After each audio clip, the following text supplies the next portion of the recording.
من الرباط الدكتور عبد الواحد بن نصر من المعهد المغربي لعلوم الآثار والتراث، والذي كان طرفا أساسيا في اكتشافات جبل إيغود.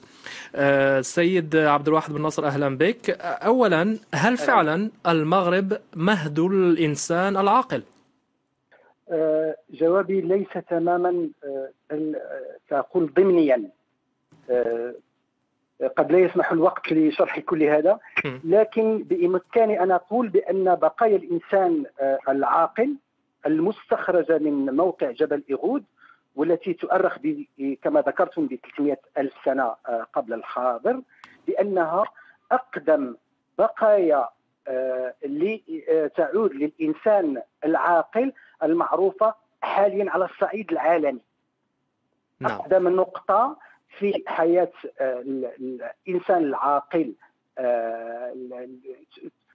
يمكن تحديدها جغرافيا بموقع جبل إيغود. ووصف ذلك بالزلزال في علم الأنثروبولوجيا.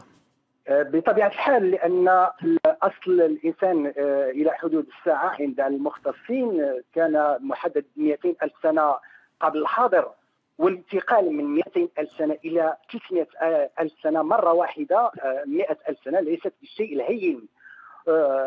لذلك فهذا الاكتشاف يكتسي أهمية عظمى، أهمية كبيرة جدا، ويستلزم مراجعة مجموعة من المقررات والمعطيات المعروفة إلى حدود الساعة. هل هناك إجماع في الوسط العلمي حول هذا الاكتشاف؟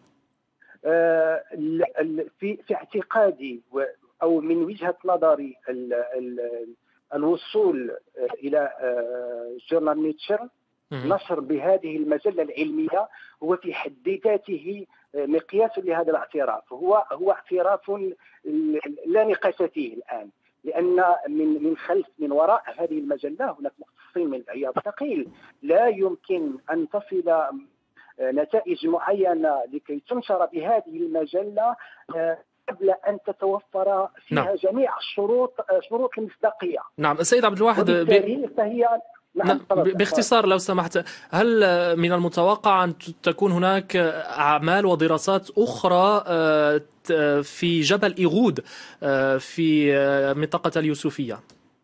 بطبيعة الحال هنا نقوم في إطار برنامج عمل، برنامج بحث في إطار تعاون دولي، والبرنامج مستمر. وعندنا